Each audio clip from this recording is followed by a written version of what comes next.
Ninguém no Brasil poderia supor que Dom Pedro I abandonasse o país precipitadamente, como fez a 7 de abril de 1831.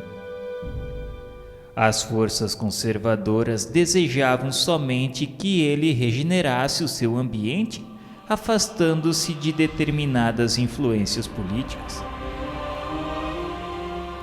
O resultado da inesperada abdicação foi a desordem, que se propagou a todos os recantos, provocando descontentamentos e sedições. Alguns políticos, no entanto, obedecendo à feliz inspiração do mundo invisível, organizaram uma regência que se incumbiu de manter a intangibilidade da ordem e das instituições.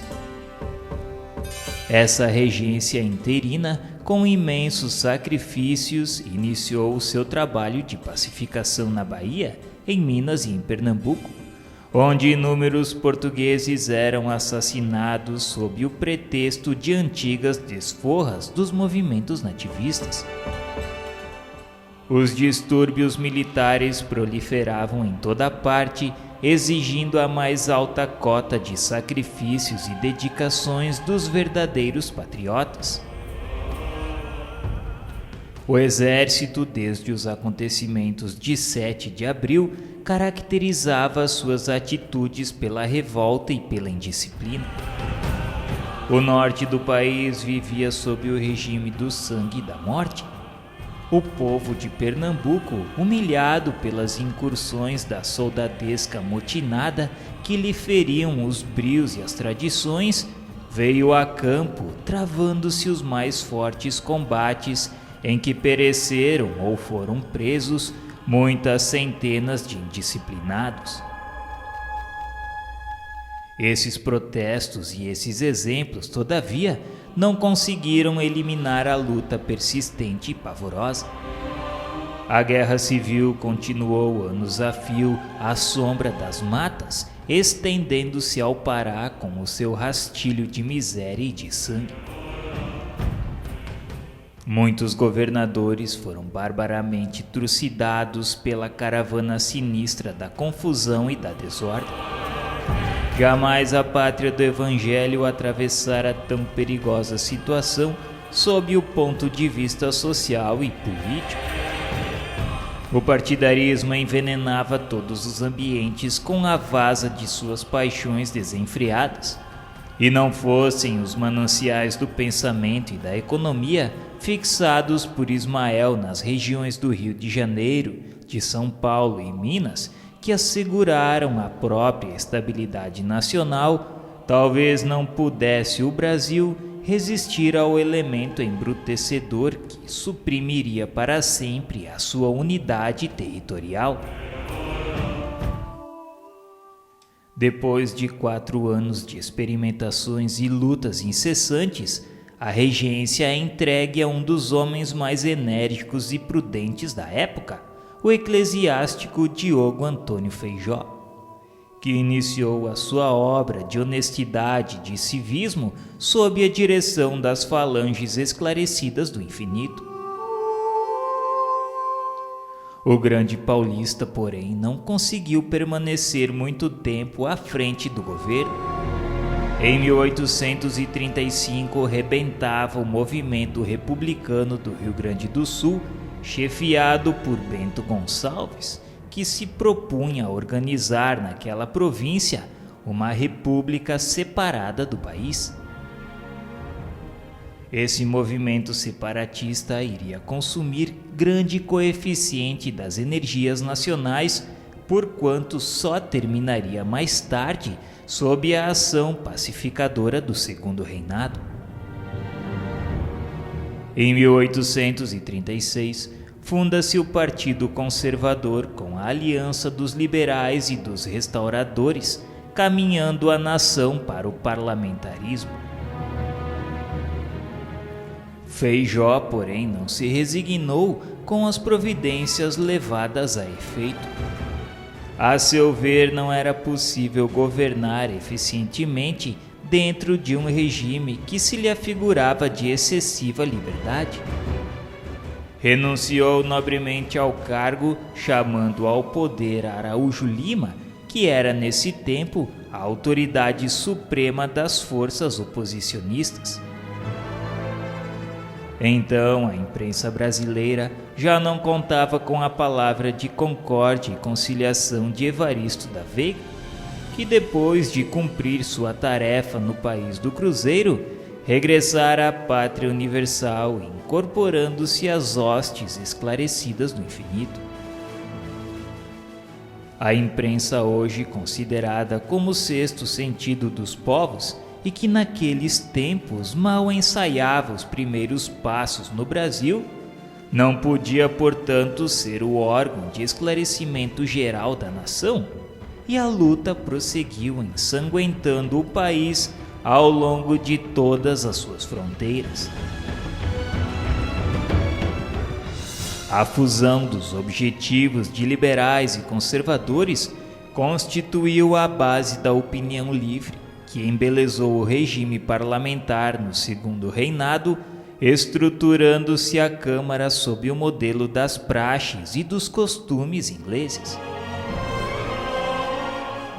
Percebendo, contudo, a exaltação dos espíritos em geral, os liberais solicitaram em 1840 a declaração da maioridade do imperador, que na época contava 15 anos incompletos. Semelhante acontecimento representava um golpe nos dispositivos constitucionais. Mas todos os políticos reconheciam no jovem imperante a mais elevada madureza de raciocínio e as qualidades que lhe exornavam o caráter. Uma comissão de homens influentes procura-o no Paço Imperial, obtendo seu imediato assentimento. Dentro de poucos dias foi Dom Pedro II declarado maior, por entre as mais sãs esperanças do país e sob a confiança dos mentores do alto, os quais seguiriam de perto a sua trajetória no trono.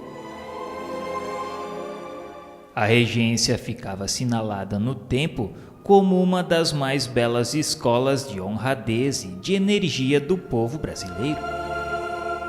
Vivendo numa atmosfera de franca antipatia popular pelas medidas de repressão que lhe cumpria executar, flutuando como instrumento de conciliação entre as marés bravias do separatismo no Sul, os vagalhões impetuosos da opinião partidária nas cidades centrais e as ondas tumultuárias das lutas ao norte, todos aqueles homens que passaram pela regência foram compelidos aos mais elevados atos de renúncia pelo bem coletivo, praticando com isso verdadeiro heroísmo, a fim de que se conservasse intacto para as gerações do futuro o patrimônio territorial e a escola das instituições na objetivação luminosa da civilização do Evangelho sob a luz cariciosa do Cruzeiro. No ano de 1841 foi coroado o jovem imperador. Não obstante a sua condição de adolescente, Dom Pedro II, assistido pelas numerosas legiões do bem que o rodeavam no plano invisível, tomava o cetro e a coroa consciente da responsabilidade gravíssima que lhe pesava sobre os ombros. A sua primeira preocupação administrativa foi pacificar o ambiente intoxicado de sedições e rebeldias. Prestigiando Caxias, consegue levantar a bandeira branca da paz nas províncias de São Paulo e Minas, após os desfechos de Venda Grande e de Santa Luzia. Daí a algum tempo, com a sua política de moderação e tolerância, consegue estabelecer a tranquilidade geral em todo o Rio Grande do Sul, com a anistia plena e com o respeito às honras militares de todos os chefes da insurreição. Depois dos esgotamentos a que o país inteiro fora conduzido pela ação corrosiva dos processos revolucionários, o Brasil ia regenerar suas forças orgânicas dentro de um largo período de paz, no qual as falanges esclarecidas de Ismael, inspirando a generosa autoridade do imperador, argamassariam as bases do pensamento republicano sobre as ideias de fraternidade e liberdade, a caminho das grandes realizações do porvir.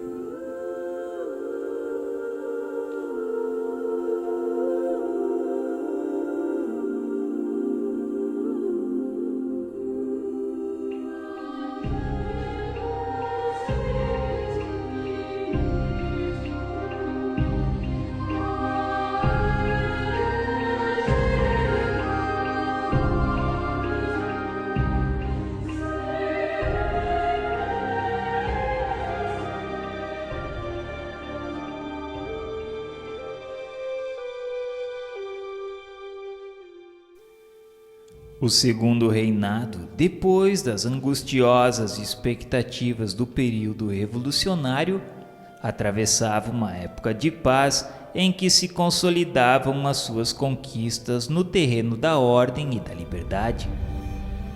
Dom Pedro II, à medida que ia ampliando o patrimônio das suas experiências em contato com a vida e com os homens, amadurecia cada vez mais as belas qualidades do seu coração e da sua inteligência. Suas virtudes morais granjearam para sua personalidade mais que a simpatia popular, pois o generoso imperador, de cuja dotação se beneficiavam tantos pobres, se educavam inúmeros estudiosos sem recursos, vivia aureolado pela veneração carinhosa das multidões. Dado à arte e à filosofia, sua notoriedade nesse sentido alcançou os próprios ambientes da cultura europeia, onde seu nome se impunha à admiração de todos os pensadores do século. No problema constitucional, todavia, o imperador muitas vezes se abstraía dos textos legais para consultar os interesses gerais da nação, norteando-se muito mais pela imprensa que pela opinião pessoal dos seus ministros, o que desgostava profundamente os políticos da época, que encaravam essas atitudes como impertinência do monarca republicano da América, afigurando-se-lhes que ele se deixava atrair pelas resoluções ilegais. A verdade, contudo, é que o Brasil nunca atravessou um período de tamanha liberdade de opinião. Somente as nacionalidades de origem saxônia gozavam a esse tempo no planeta da mesma independência e das mesmas liberdades públicas. Numerosas conquistas, nesse particular, se consolidaram sob a administração do imperador generoso e liberalíssimo. Em 1850, iniciava-se a plena supressão do tráfico negro, realizando-se a abolição por etapas altamente significativas. Em 1843, Dom Pedro II desposara Dona Teresa Cristina Maria, princesa das Duas Sicílias, que viria a partilhar com ele no sagrado instituto da família da mesma abnegação e amor pelo bem do Brasil. No mundo invisível, as falanges de Ismael não se descuravam da pátria do Evangelho, enviando para a administração do segundo reinado os elevados espíritos que seriam colaboradores do grande imperador na solução dos relevantes problemas da abolição, da economia e da liberdade. Foi assim que, naquela época de organização da pátria, apareceram homens e artistas extraordinários como Rio Branco e Mauá, Castro Alves e Pedro Américo, que vinham com elevada missão ideológica nos quadros da evolução política e social da pátria do Cruzeiro. O homem, porém, terá de constituir o patrimônio do seu progresso e iluminar o caminho da sua redenção à custa dos próprios esforços e sacrifícios na senda pedregosa da experiência individual. Ora, em meio dessas lutas, o poder moderador da coroa não conseguiu eliminar certo fundo de vaidade, que se foi estratificando na alma nacional, fazendo-lhe sentir a sua supremacia sobre as demais nações americanas do Sul. Dentro dessas ideias perigosas da vaidade coletiva, sentia-se o Brasil erradamente com o direito de interferir nos negócios dos estados vizinhos em benefício dos nossos interesses. É verdade que os países de colonização espanhola sempre tratavam o Brasil com mal disfarçada hostilidade, desejando reviver no Novo Mundo os antagonismos raciais da velha península. Não competia, porém, à política brasileira exorbitar das suas funções no intuito de assumir a direção da casa dos seus vizinhos. De 1849 a 1852, o Brasil interferiu nas questões da Argentina e do Uruguai contra a influência de Rosas e Uribe. O caudilho Ortiz de Rosas trazia a civilização platina sob um regime de crueldade e tirania. Diversas vezes provocara o Brasil com o seu ânimo despótico, que chegou a fazer no Prata mais de 20.000 vítimas, e refletidamente o Império prestigiou a Urquiza, outro caudilho que governava Entre Rios, a fim de eliminar o tirano. Pela influência dos seus militares mais dignos, as tropas brasileiras depuseram Uribe e no combate de Monte Caseiro destruíram para sempre a influência do déspota que humilhava Buenos Aires. Enquanto as bandeiras do Brasil regressavam triunfantes com o Conde de Porto Alegre e o povo festejava a vitória das suas armas, os países da América do Sul olham desconfiadamente para a supremacia arrogante da política brasileira, no propósito de se colocarem a salvo das suas indébitas intervenções. Após uma das festas que comemoravam os acontecimentos, Dom Pedro II se retira silenciosamente para o recanto do seu oratório particular. Com o espírito em prece, contempla o crucificado, cuja imagem parece fitá-lo cheia de piedade e doçura. Nas asas brandas do sono, o grande imperador é então conduzido a uma esfera de beleza esplêndida e inenarrável. Parece-lhe conhecer as disposições particulares daquele sítio de doces encantamentos. Aos seus olhos atônitos, surge então o Divino Mestre, que lhe fala como nos maravilhosos dias da ressurreição, após os martírios indizíveis do Calvário, assinalando as suas palavras com sublime brandura.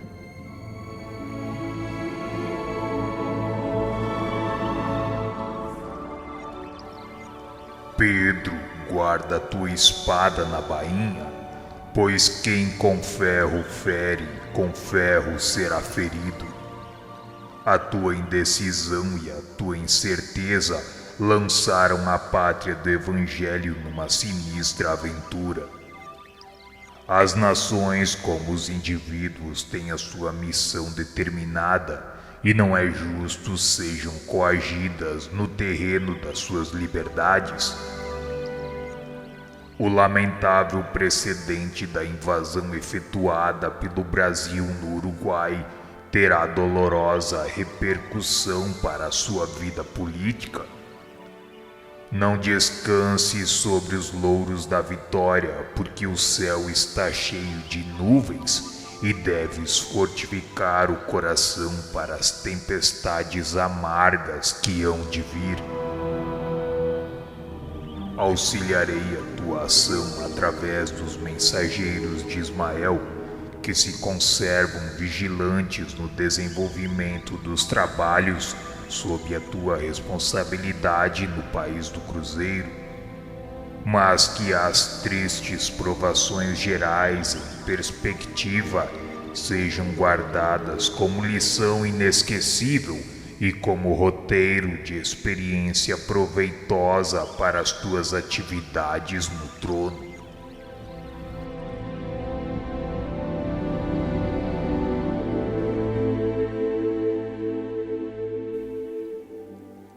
Dom Pedro II, depois daquele sono curto na intimidade do oratório, sono preparado pelas forças invisíveis que o rodeavam, recolheu-se ao leito cheio de angústia e de ansiosa expectativa.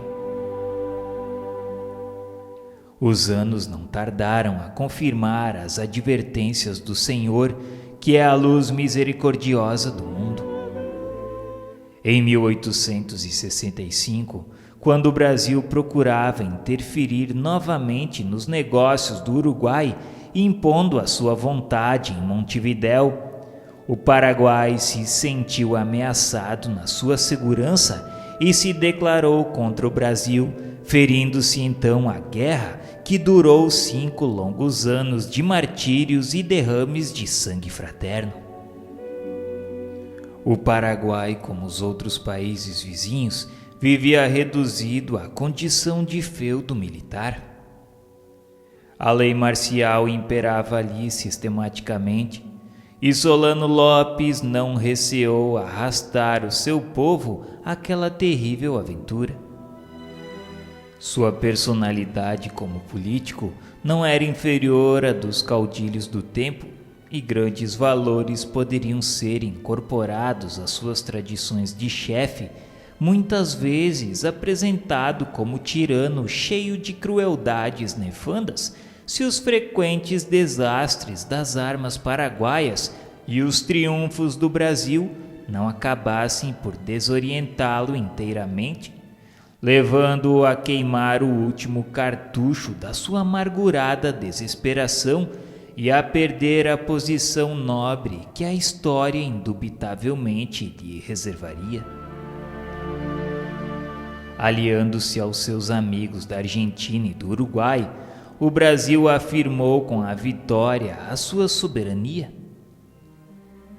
O próprio imperador visitou o campo de operações bélicas em Uruguaiana, onde assistiu à rendição de 6.000 inimigos.